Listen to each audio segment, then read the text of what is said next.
Good afternoon everyone, welcome to BPSC platform. मेरा नाम शालू राय है और हम लोग 400 बेस्ट करंट अफेयर्स के क्वेश्चंस कर रहे हैं 2021 के। पार्ट 3 ऑलरेडी हम लोग कर चुके हैं, 3 पार्ट इसका। तो जिसने नहीं देखा वो जाके देख सकता है प्लेलिस्ट में, और ये फोर्थ पार्ट है जो हम करने वाले हैं आज। ठीक है, तो चलो शुरू करते हैं वीडियो। इंडिया का पहला ट्रांसजेंडर कम्युनिटी डेस्क ये ओपन हुआ है गच्चीबावली पुलिस स्टेशन में। तो ये कौन से शहर में पुलिस स्टेशन है? तो ये पुलिस स्टेशन जो है वो हैदराबाद में है, हैदराबाद तेलंगाना में। ये क्या होगा, किस क्या है ये? तो एक ना गच्चीबावली पुलिस स्टेशन में एक ट्रांसजेंडर जो भी कम्युनिटी है हमारी, ठीक है, उसमें उनका एक कम्युनिटी डेस्क होगा। एक मेन फोकल पॉइंट होगा, कॉमन पॉइंट, जिससे जितने भी ग्रीवियंसेस हैं वो सारे एड्रेस होंगे ट्रांसजेंडर कम्युनिटी में। जो भी प्रॉब्लम्स है या फिर जो भी बातें हैं, तो एक ये कॉमन फोकल पॉइंट रहेगा, वहां से सारी एड्रेस होंगी। और ऐसा अभी तक का कोई कम्युनिटी डेस्क नहीं बना है, तो ये पहला है इंडिया का, हैदराबाद तेलंगाना में। ठीक है, चलिए moving on to the next question. Who has won the gold medal in women's 53 kg category at the 24th outstanding Ukrainian wrestlers and coaches memorial in Kyiv? पूछ रहा है कि अभी यूक्रेनियन पहलवानों और कोचों में उत्कृष्ट ये जो है, एक कंपटीशन हुआ था 53 kg कैटेगरी में। तो इसमें गोल्ड मेडल किसने जीता? ये काफ़ी आपको मैं बता दूं, अगर जो रेसलिंग देखता है उसको पता होगा, रशिया, यूक्रेन, ये सब कंट्रीज जो रेसलर्स हैं वो एकदम टॉप रेसलर्स हैं। ठीक है, और आप ओलंपिक की हिस्ट्री उठा के देखिए तो इन सब में ये लोग बहुत ये करते हैं, लीड करते हैं। ठीक है, तो ये जो कंपटीशन है बहुत इंपॉर्टेंट कंपटीशन है। इसमें गोल्ड मेडल जीता है विनेश फोगाट ने। ठीक है, विनेश फोगाट कौन है? आपने जरूर दंगल मूवी देखी होगी। उसमें जो गीता और बबीता फोगाट है, उनकी एक कजन सिस्टर, अपनी सिस्टर नहीं है, उनकी तो 4 सिस्टर्स हैं बट ये अपनी नहीं है, ये कजन सिस्टर है। और इन्होंने इस साल ओलंपिक में रेसलिंग में क्वालिफाई भी किया था इंडिया की तरफ से।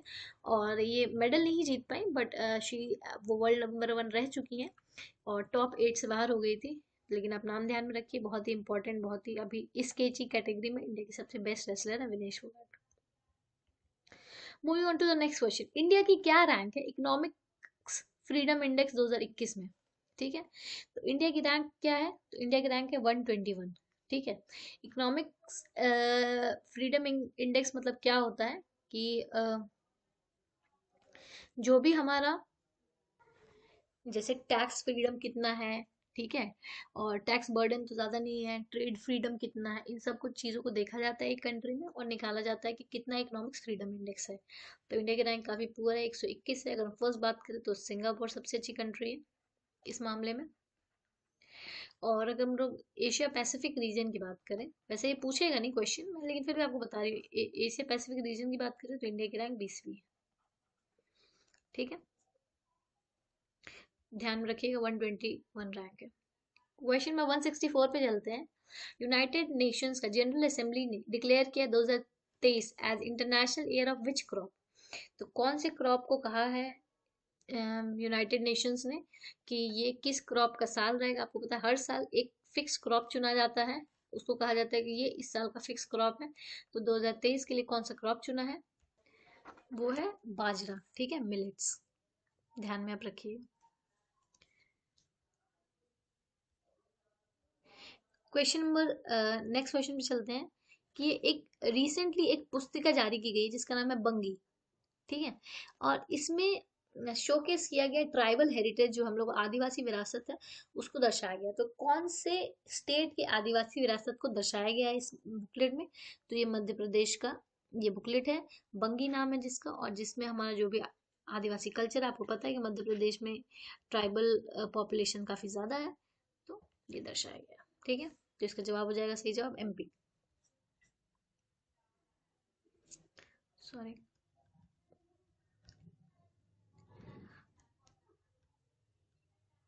Yes, now moving on to the next question.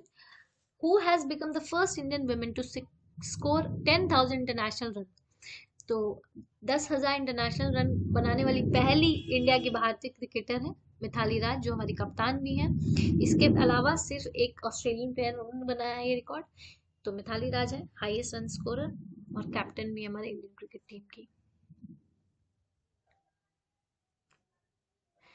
Question number 167 पे चलते हैं। एनटीपीसी जो है वो अभी अनवील करेगा कंट्री का largest floating solar power plant, ठीक है, जिसकी कैपेसिटी है 100 मेगावाट।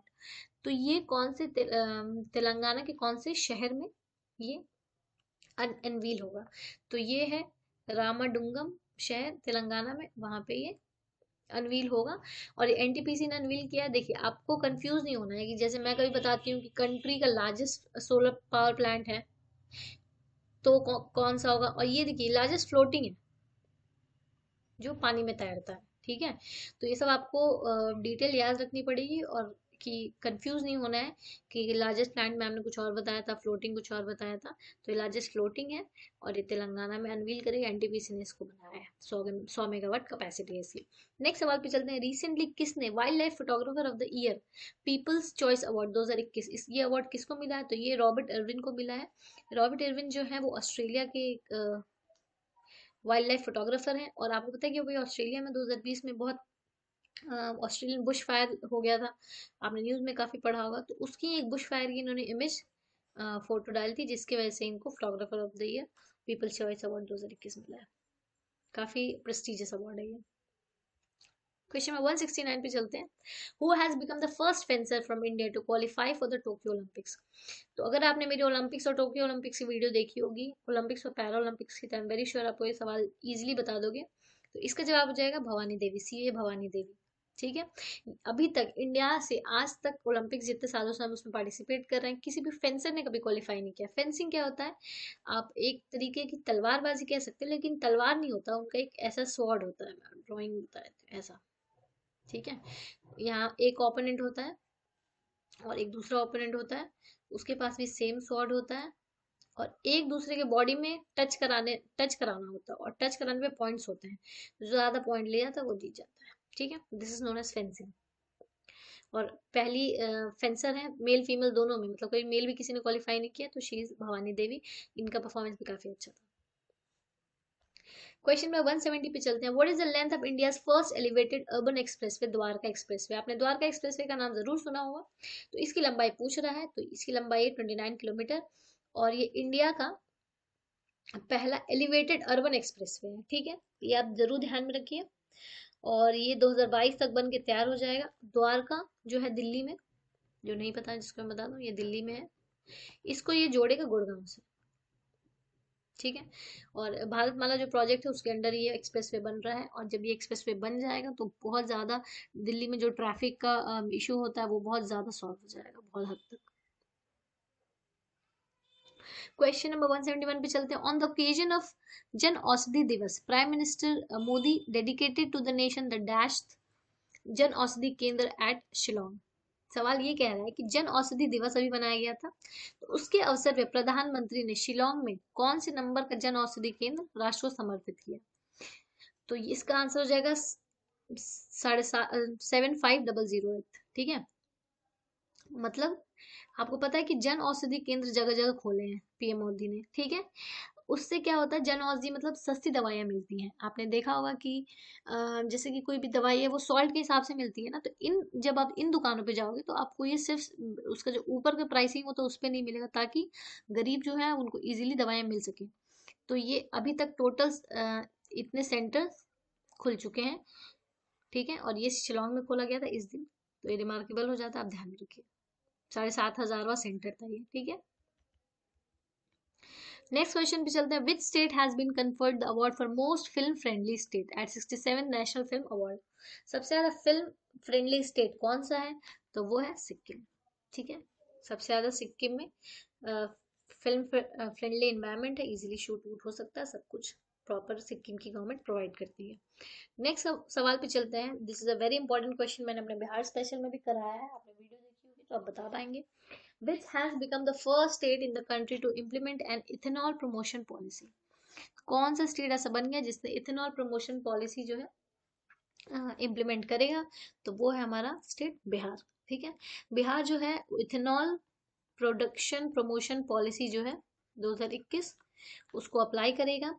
इथेनॉल क्या होता है कि एक्सट्रैक्ट इथेनॉल जो है वो एक फ्यूल की तरह यूज होगा। शुगर केन जो है, गन्ना जो है, और जो मेज है उसका जो सरप्लस है उससे इथेनॉल बनाया जाएगा, ठीक है। और ये हम लोग यूज करेंगे फ्यूल की जगह, जिसकी वजह से पोल्यूशन घटेगा, किसानों को भी फायदा होगा और सब ये चीजें आसान हो जाएंगी, हमें सस्ता भी पड़ेगा। तो बिहार है जो पहला स्टेट इम्प्लीमेंट करेगा। नेक्स्ट क्वेश्चन चलते हैं, what is the rank of India in United nation world happiness report. तो वर्ल्ड हैप्पीनेस रिपोर्ट अभी यूनाइटेड नेशन ने निकाली है, तो उसमें इंडिया की रैंकिंग काफी पुअर है, 139 हमारी रैंकिंग है 149 कंट्री में, जो कि बहुत ही पुअर है। हम लोग पाकिस्तान वगैरह, पाकिस्तान श्रीलंका इन सबसे पीछे हैं। अगर हम बात करें एशिया में, तो हमसे पीछे सिर्फ अफगानिस्तान है, ठीक है। फर्स्ट कौन सी कंट्री है, सबसे हैप्पी कंट्री कौन सी है, तो वो है फिनलैंड। लगातार चौथी बार फिनलैंड फर्स्ट पे है। इंडिया की रैंकिंग हम लोग क्या बात करें, इंडिया की रैंकिंग क्या है, तो वो है 139। और लास्ट रैंकिंग जो 149 कंट्रीज में सब है, लास्ट रैंकिंग और सबसे दुखी कौन सा देश है, दैट इज अफगानिस्तान। अफगानिस्तान के ऊपर अगर बात करें 148, पूछेगा नहीं बट फिर भी मैं आपको बता दे रही हूँ, बताना चाहिए, तो है जिम्बाब्वे। और 147 पूछे, ये कौन सा है, रवांडा। अफ्रीकन कंट्रीज हैं ये दोनों, ठीक है। और इंडिया की ranking is a very poor 139। Happiness report जो है वो कैसे निकाली जाती है, इसमें लोगों से पूछा जाता है, लोगों का ओपिनियन होता है, इसके साथ साथ जीडीपी होती है, और पर कैपिटा इनकम होता है, हेल्दी लाइफ एक्सपेक्टेंसी होती है। इन सारे फैक्टर्स को जोड़ के ये हैप्पीनेस रिपोर्ट निकाली जाती है। तो ये बहुत चर्चा में भी था कि पाकिस्तान इंडिया से ज्यादा खुश है, मतलब कम लोगों का इसमें सैंपल लिया गया था, बट स्टिल हमारी रैंकिंग आप ध्यान में रखिए 139 है। नेक्स्ट क्वेश्चन है, which team one the Vijay Hazare trophy 2021। तो ये जीता है विजय हजारे ट्रॉफी मुंबई ने। मुंबई ने किसको हराया था, डिफीटिंग यूपी। अगर हम ये पूछें कि अभी तक की सबसे ज्यादा विजय हजारे ट्रॉफी कौन सी स्टेट ने जीता है, तो वो तमिलनाडु है। आपने देखा होगा तमिलनाडु से काफी अच्छे प्लेयर्स हम लोग को मिले हैं इंडियन क्रिकेट टीम में। तो विजय हजारे ट्रॉफी इस बार का मुंबई ने जीता है, डिफीटिंग यूपी। नेक्स्ट क्वेश्चन पे चलते हैं कि Gandhi peace prize, Gandhi peace prize जो है 2020 का, ये किसको मिला है। तो गांधी पीस प्राइज जो है वो मिला है शेख मुजीबुर रहमान को, ठीक है। ये कौन है, अगर आपको थोड़ी सी बांग्लादेश की हिस्ट्री पता होगी तो ये है फादर ऑफ बांग्लादेश। तो पता है कि पाकिस्तान से अलग होकर बांग्लादेश एक देश बना था 1970 में। तो ये इनको, और ये जो गांधी पीस प्राइज है, ये जो है इंडियन गवर्नमेंट देती है। और इस अवार्ड को देने में ये नहीं देखा जाता कि नेशनैलिटी क्या है, रेस क्या है, कल्चर क्या है, कास्ट क्या है, सब से ऊपर उठ के ये अवार्ड दिया जाता है, किसी को भी दिया जा सकता है। तो आपको पता है कि बांग्लादेश की आज़ादी को भी 50 साल हुए हैं। तो ये अवार्ड मिला था शेख मुजीबुर रहमान को, who is the father of Bangladesh, father formation of Bangladesh, ठीक है। 1995 से ये अवार्ड दिया जाता है, गांधी पीस प्राइज। चलिए नेक्स्ट क्वेश्चन चलते हैं। Bihar is set to become country's first state to have 2 green energy efficient towns in which 2 places. पूछ रहा है कि बिहार देश का पहला ऐसा राज्य बनेगा जहां पे हरित ऊर्जा कुशल शहर होंगे। तो ये शहर कौन कौन से हैं, ठीक है, ये क्वेश्चन है। तो ये शहर है राजगीर और बोधगया। अब आप पूछेंगे ग्रीन एनर्जी एफिशिएंट क्या टाउन क्या होता है, चलिए जानते हैं। इसमें क्या होगा कि ये जो पूरा टाउन है वो सोलर एनर्जी के द्वारा इसमें सारी चीज़ें रन की जाएगी। और इसमें हम लोग कोशिश करेंगे कि एनर्जी सरप्लस भी हो, मतलब हमारे पास एनर्जी एक्स्ट्रा भी रहे, ताकि हम लोग दूसरे शहर को भी बेच सकें। हमारा जो इंडिया का सोलर एनर्जी काउंसिल है, ठीक है, इसके साथ कॉपरेशन में मिलके ये बनाया जा रहा है। और बिहार के राजगीर और बोधगया जो है वो पहले 2 एनर्जी एफिशिएंट टाउन होंगे। और टारगेट रखा है कि 2023 से हो जाएगा शुरू, ठीक है। इसमें और भी चीजें बिहार की देखी गई हैं, जैसे बिहार का जो विधानसभा है और जो भी इम्पोर्टेंट बिल्डिंग्स है उन सबको भी एनर्जी एफिशिएंट बनाया जाए। लेकिन अगर टाउन की बात करें हम लोग, तो अभी राजगीर और बोधगया होंगे, ठीक है। Solar energy corporation of India के साथ मिलकर ये सिलेक्ट हुए शहर। नेक्स्ट क्वेश्चन है 28वां हुनर हाट, ये ऑर्गेनाइज हो रहा है किस शहर में, ठीक है। तो ये ऑर्गेनाइज हो रहा है गोवा में। हुनर हाट क्या है, ये आपको पता है कि एक कल्चरल प्रोग्राम है, जिससे जितने भी स्टेट के लोग हैं, हमारे जितने भी यूनियन टेरिटरीज है, वो अपनी कला दिखा सकते हैं। ये एक एग्जीबिशन लगता है, ठीक है।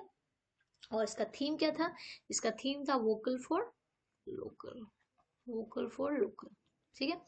गोवा के पणजी में ये हुआ है इस साल 28th एडिशन, ठीक है, गोवा की कला अकेडमी में। चलिए moving on to the next question, who has conferred the 51st Dada Saheb Phalke award for 2019 के लिए दादा साहब फाल्के अवार्ड किसको मिला है? तो ये मिला है रजनीकांत जी को। ठीक है, ध्यान में रखिएगा, रजनीकांत बहुत ही बड़े अभिनेता हैं। नेक्स्ट क्वेश्चन चलते हैं, what is the rank of India in world economic forums gender global gender gap index 2021? तो वर्ल्ड इकोनॉमिक फोरम का जो ग्लोबल जेंडर गैप इंडेक्स है, इसमें अगर हम लोग देखें इंडिया की रैंकिंग क्या है, तो इंडिया की रैंकिंग है 140वीं आउट ऑफ 153 कंट्रीज। आप कहेंगे ग्लोबल जेंडर गैप इंडेक्स क्या है, तो देखिए हमारा हमारे कंट्रीज में आपको पता है कि फीमेल और मेल में बहुत डिफरेंस है। एक तो नंबर में डिफरेंस है, आपने देखा होगा। फिर एम्प्लॉयमेंट में डिफरेंस है, एजुकेशन में डिफरेंस है कि मेल ज़्यादा मेल्स को ये सब ज़्यादा फैसिलिटीज़ हैं जो कि फीमेल्स को नहीं है। अगर हम लोग बात करें कि कौन सी ऐसी कंट्री है जो कि सबसे ज़्यादा जेंडर इक्वल है, तो वो है आइसलैंड। ठीक है, कौन कौन से पैरामीटर्स पे ये देखा जाता है, तो मैंने आपको बताया इकोनॉमिक अपॉर्चुनिटी पे देखा जाता है। ठीक है, फिर एजुकेशन पे देखा जाता है, फिर हेल्थ देखा जाता है, उसके बाद से पॉलिटिकल लीडरशिप में कैसा है ये देश, उसमें कितना पार्टिसिपेशन है फीमेल का, कितना मेल का, तो ये सब पैरामीटर्स पे देख के निकाला जाता है ग्लोबल जेंडर गैप इंडेक्स। और इंडिया इसमें काफी पीछे है, 140वां है। अगर हम लोग बात करें कि साउथ एशिया में अगर हम लोग बात करें, सिर्फ पाकिस्तान अफगानिस्तान इंडिया से पीछे, बाकी श्रीलंका नेपाल ये सब इंडिया से आगे हैं। ठीक है, और हेडक्वार्टर की हम लोग बात करें, वर्ल्ड इकोनॉमिक फोरम का हेडक्वार्टर का है, तो इसका हेडक्वार्टर है स्विट्जरलैंड। मैंने आपको एक वीडियो बनाई है जिसमें मैंने सारे हेडक्वार्टर्स ट्रिक से याद कराए हैं, तो अगर आपने नहीं देखी है तो आप जाके प्लेलिस्ट में चेक जरूर कर सकते हैं। Important headquarters and their organisation. ठीक है, और अगर ये जो इंडिया की रैंकिंग है, ये पहले हम लोग बेटर पोजीशन पे, 28 पोजीशन स्लिप हो गई है। अभी इसमें कोविड का भी फैक्टर है और काफ़ी सारी चीज़ें हैं जिसकी वजह से हमारी बहुत ही शर्मनाक रैंकिंग है, 148। चलिए नेक्स्ट सवाल पे चलते हैं, क्वेश्चन नंबर 181 पे।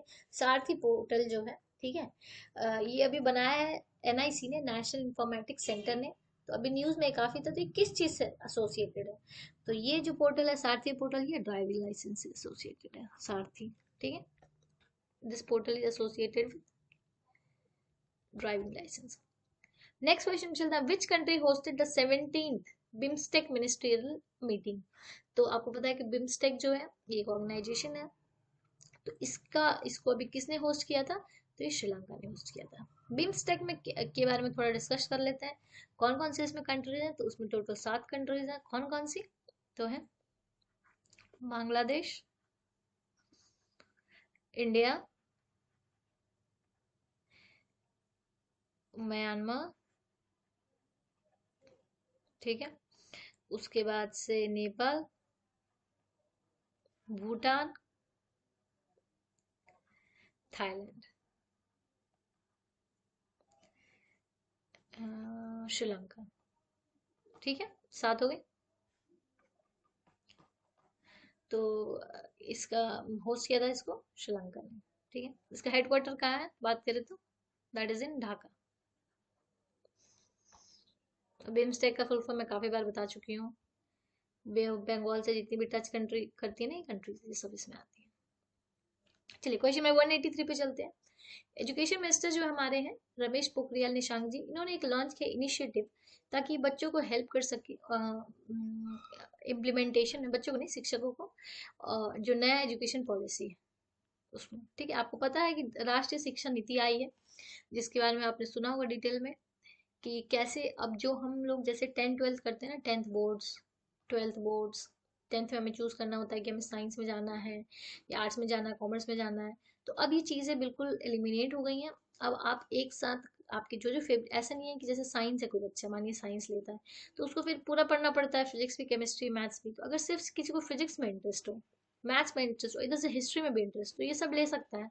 तो अब हमारी जो एजुकेशन पॉलिसी वो बहुत इंप्रूव हो गई है, इसमें कोडिंग को इंट्रोड्यूस किया गया, आर्टिफिशियल इंटेलिजेंस लाई गई है। तो ये 2021 से इम्प्लीमेंट होने वाला है।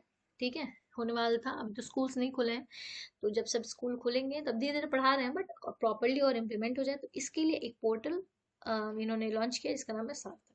ठीक है, सार्थक का फुल फॉर्म है students and teachers holistic advancement through quality education. ठीक है, बाकी अब पीडीएफ में सब कुछ लिखा होगा, आप जब पीडीएफ डाउनलोड करेंगे सब कुछ प्रॉपरली रिटन है। तो नई education policy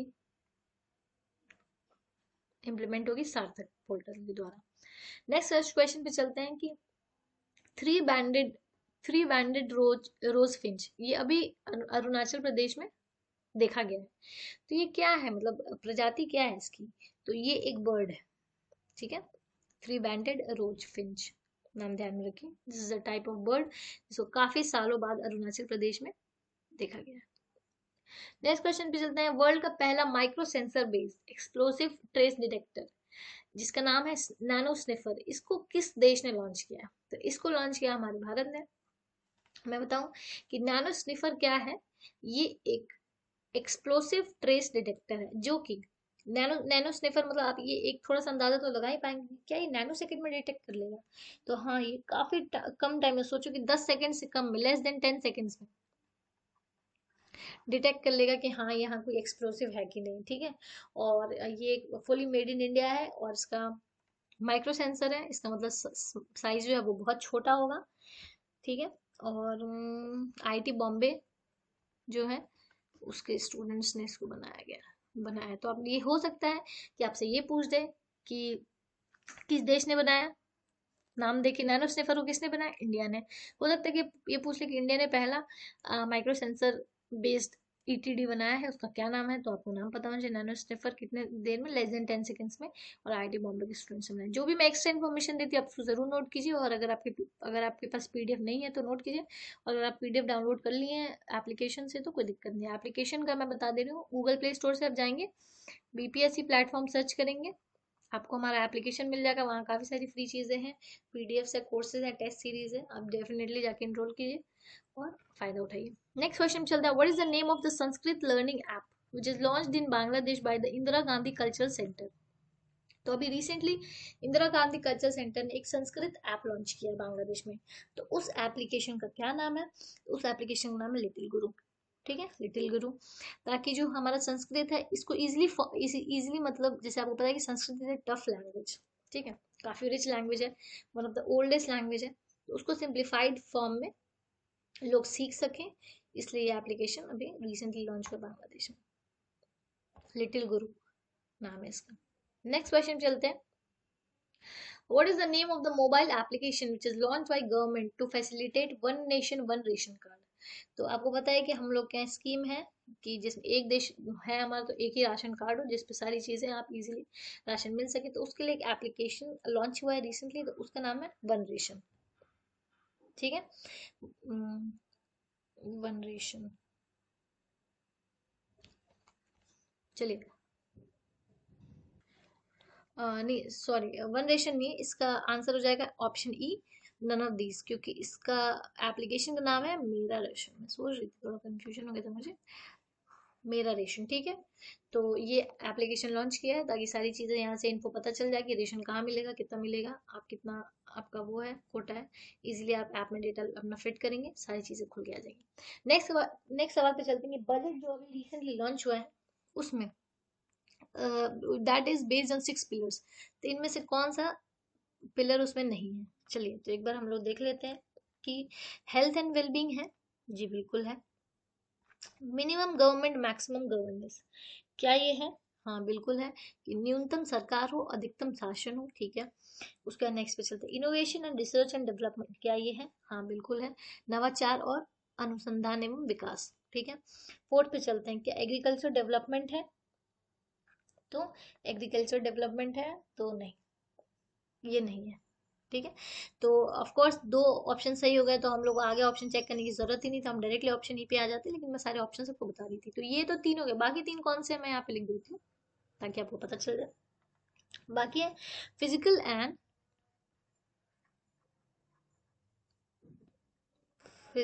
financial capital, physical and financial capital and infrastructure, तो ये है, ठीक है, चार हो गए। आगे हम बात करें, आगे दो कौन से हैं? तो inclusive development for aspirational India, inclusive development for aspirational India, और नेक्स्ट चलते हैं। तो नेक्स्ट कौन सा एक जो आखिरी है वो है री इन्वेगोरेटिंग ह्यूमन कैपिटल। री इन्वेगोरेटिंग ह्यूमन कैपिटल। तो देखिए जब भी हम ऑप्शनल लेते हैं ना, इसमें आपको सबसे अच्छा फायदा ये रहता है कि अगर 6 हैं, अगर आपको 2-3 भी याद हो तो आपको पता है कि ऑप्शन ई ऑप्शन होगा। तो ई ऑप्शन को लोग जनरली कंसिडर नहीं करते हैं, जल्दी जल्दी में पहला देखते हैं और टिक कर देते हैं, और वही अपना क्वेश्चन आता हुआ क्वेश्चन गंवा देते हैं। तो आप ध्यान में रखिएगा कौन कौन से 6 पिलर्स हैं। Next question, what is the total budget outlay for health and wellbeing in budget 2021-22? तो आपको पता है मैं यूनियन बजट जो आया है उसमें हेल्थ पे कितना खर्चा किया गया है उसके बारे में पूछ रहे हैं। तो जवाब हो जाएगा 2.23 लाख करोड़। और पिछले आपको पता है कि इस साल कोविड में हमारे यहाँ हेल्थ इंफ्रास्ट्रक्चर पे ये बिल्कुल एक्सपोज कर दिया कि कितने कम हॉस्पिटल्स हैं हमारे यहाँ, और कितना कितनी कम फैसिलिटीज हैं। इसलिए हेल्थ इंफ्रास्ट्रक्चर को बढ़ाना पड़ेगा अगर हम लोग को एक बेटर इंडिया बनाना है। तो अगर हम लोग हेल्थ बजट है, जरूर हो सकता है ये पूछे सवाल में, इसलिए मैंने इसको डाला, आप जरूर याद रखिएगा। 2.23 लाख करोड़, अगर पिछले साल से अगर हम लोग बात करें तो 137% ज्यादा है। इस पे हमारा ध्यान रहेगा। बेसिक जो हमारा पीने का साफ पानी, सैनिटेशन, हॉस्पिटल्स और हमारा हेल्थ इंश्योरेंस, इन सब चीज़ पे ध्यान रहेगा। 137% इसको इंक्रीज किया गया है। ठीक है, अगर हम लोग बात करें लास्ट ईयर से, which is a good number. चलिए आगे बढ़ते हैं।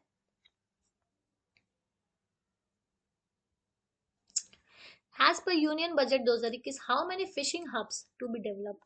यूनियन बजट 2021 में आपको पता है कि फिशिंग जो एरिया हमारा है उस पर अगर हम लोग फोकस करें, सरकार का वो है कि हम इसको अच्छे से डेवलप करें ताकि हम अच्छे से एक्सपोर्ट कर पाए फिशेस को और रेवेन्यू अच्छा जनरेट कर पाए। तो 5 नए फिशिंग जो हब्स हैं हर बार उनको डेवलप किया जाएगा। कहाँ कहाँ पे ये होंगे? तो ये होंगे कोची में, चेन्नई में, विशाखापट्टनम में, पारादीप में एंड पटना घाट पे। ठीक है, तो इन जगहों पे ये होंगे और 5 नए फिशिंग हब जो डेवलप होंगे यूनियन बजट 2021 के अकॉर्डिंग। नेक्स्ट क्वेश्चन में चलते हैं। बिहार गवर्नमेंट ने लॉन्च करा कौन सा पोर्टल आशा वर्कर के लिए, ताकि उनकी पेमेंट जो है वो उनको रेगुलरली मिले। ठीक है, किस पोर्टल को बिहार गवर्नमेंट ने लॉन्च करा है ताकि रेगुलर पेमेंट मिले आशा वर्कर्स को? तो ये है वंडर ऐप। देखिए मैं आपको बताऊं, बिहार के मैंने इसमें ज्यादा क्वेश्चन नहीं डाले हैं क्योंकि ऑलरेडी मैंने बिहार स्पेशल सीरीज कराई है। 10 वीडियोस डल चुकी हैं, 4 वीडियोस अभी नेक्स्ट वीक में आ जाएंगी। तो उसमें मैंने बिहार के जितने भी करंट अफेयर हैं 2021 के इंपॉर्टेंट सब कुछ कराया। तो ये सब एप्लीकेशन वगैरह के बारे में मैंने ऑलरेडी बता रखा है, तो जिन्होंने नहीं देखा है प्ले लिस्ट में आप जाके चेक कर सकते हैं, बिहार स्पेशल करंट अफेयर्स मैंने ही उसको करवाया। नेक्स्ट क्वेश्चन में चलता है, which of the following is not included in the 7 निश्चय स्कीम ऑफ आत्मनिर्भर भारत? आपको पता है कि 7 निश्चय जो है पहला 2015 में भी हुआ था, अब नया वापस से 2021 में भी नया रिसेंटली लॉन्च हुआ है। तो कौन कौन से स्कीम्स इसके अंदर है? तो ऑप्शन पे चलते हैं। क्या आर्थिक हाल युवाओं का बल, क्या ये उसके अंदर है? तो नहीं। ठीक है, आगे चलते हैं। युवा शक्ति बिहार की प्रगति, क्या इसके ये अंदर है? बिल्कुल हाँ है। स्वच्छ शहर विकसित शहर, क्या ये इसके अंदर है? तो हाँ है। ऑप्शन ई पहले ही होंगे बट फिर भी हम आगे चेक करेंगे सारे ऑप्शंस। सबके लिए स्वास्थ्य सुविधा, क्या ये है? तो हाँ है। देखिए 7 निश्चय नीतीश गवर्नमेंट ने पहले लॉन्च किया था, ये इसका सेकंड पार्ट है। तो अब देख लेते हैं कि 3 तो यहीं पे हो गया ऑप्शन, तो ऑप्शन ये हो जाएगा जवाब। बट बाकी देख लेते हैं 4 कौन कौन से हैं। तो बाकी एक तो है युवा शक्ति बिहार की प्रगति, कर लिया। उसके बाद सशक्त महिला, सशक्त लिख दे रही हूँ मैं, सशक्त महिला, सक्षम महिला। ठीक है, एक तो ये हमारा निश्चय है। उसके बाद से है हर खेत की सिंचाई के लिए पानी, ये हमारा एक निश्चय है नीतीश गवर्नमेंट का कि हर खेत की सिंचाई के लिए पानी। ठीक है, और उसके बाद है स्वच्छ शहर विकसित शहर, ऐसा ही एक है स्वच्छ गांव, स्वच्छ गांव समृद्ध गांव। ठीक है, आपको पता है क्लीननेस कितनी ज्यादा इंपॉर्टेंट है, तो एक तो ये हो गया। उसके बाद है क्या, सुलभ संपर्कता, ये है हमारा टॉयलेट से रिलेटेड, ठीक है। और सबके लिए स्वास्थ्य सुविधा, ये 7 हो गए। देखिए अभी तो मैं आपको शॉर्ट में बता रही हूँ, अगर आप पेपर पेन लेके बैठे हैं तो ठीक है, आप नोट कर लीजिए, नहीं तो देखिए मैं एक बार आंसर्स दिखाना चाहती हूँ कि कैसे आंसर्स मैंने करे हैं। देखिए चलते हैं हम, थोड़ा नीचे चलना पड़ेगा, चलिए चलिए। देखिए ऐसे बता रखा है मैंने सब कुछ लगा के। आंसर जब आप देखेंगे ना, तो अगर आप पीडीएफ डाउनलोड कर लेते हैं, आप इजीली आंसर पढ़ पाएंगे। पार्ट 1 जो है 2015 में क्या था, तो ये सब था। अब जो नया है ये सब क्या क्या, तो सब कुछ प्रॉपर लिखा हुआ है, हिंदी इंग्लिश दोनों में इसका सोल्यूशन भी है, ठीक है। चलिए ऊपर चलते हैं वापस। आप एप्लीकेशन पे जाएंगे, अगर आपने अभी हमारा टेस्ट सीरीज लिया है तो इन सब में तो ये ऑलरेडी मैंने डाल रखा है, फ्री ऑफ कॉस्ट है, आप इजीली वहां से ले सकते हैं।